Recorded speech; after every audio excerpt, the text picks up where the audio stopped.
fuck you, fuck you, fuck you, you're cool, and fuck you, I'm out.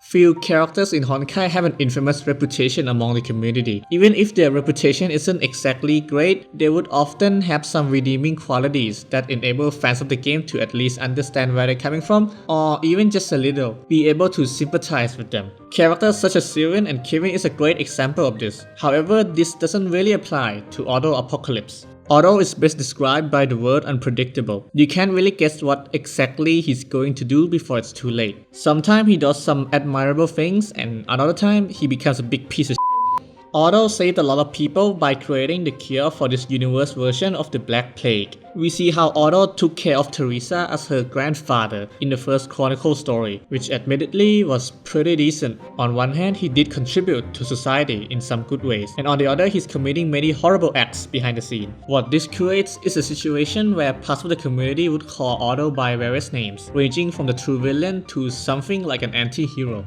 The truth is, Otto's actions usually have some ulterior motive behind them, so we need to keep this in mind, especially when looking at actions that seem to make Otto look good. The actions I mentioned have something in common with each other, and that is, it's related to his obsession with a certain someone he holds dear. I'm of course talking about Kalen Kaslana, who was deceased long before the game story starts. Otto's motivation for creating the cure was that he thought Kellen would leave him if he didn't. I don't know why he thinks this way, but let's just go with it. Otto adopted Teresa partly because he saw that Teresa acted like Kellen.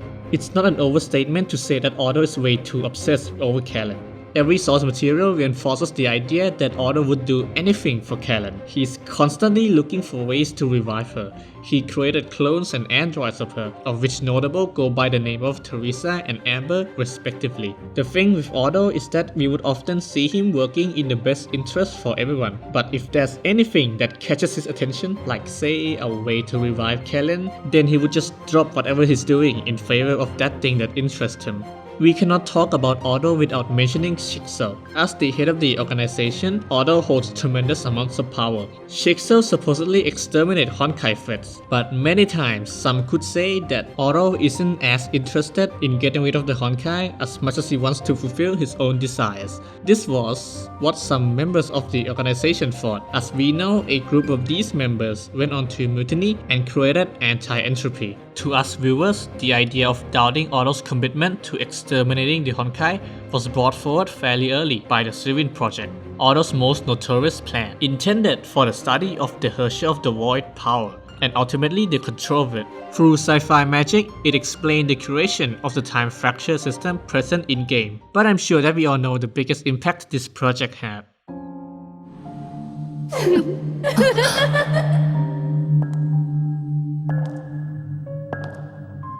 The creation of clone K423 and subsequently the reawakening of the Herrscher of the Void have had massive impacts that set the tone of the story, which is still going till this day at chapter 24. For the sake of clarification going forward into this video, I'll call clone K423 Kiana and the Herrscher of the Void Sirin. Anyways, victory against Sirin, if you can even call it that, was paid dearly by those involved. The fact that is often overlooked was that Otto intended to have Sirin squashed, with Kiana taking back control of the body. Otto estimated that Kiana would take back control once the first death occurred from anyone close to her. It's just a matter of who it would be. A human is easier to control than a Herrscher. It's a statement from Otto that I cannot help but agree with. Suppose Otto held something or someone that Kiana cannot abandon as hostage. Otto then can put out whatever demands he wants, and Kiana wouldn't have much choice but to accept it.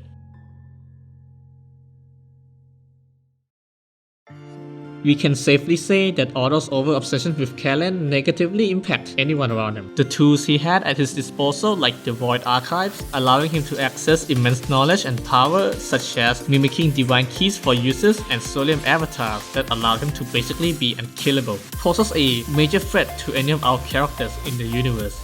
Otto hasn't done much lately after recently getting demolished by a very angry Fuhua after reviving her, but that was probably only one of his avatar anyway, so it's nothing really. Right now, who knows what he's up to? He could be looking for an opportunity to snatch Kiana again, or maybe something much sinister. Until then, That's about it for today. I'd like to thank all of you for all the support recently.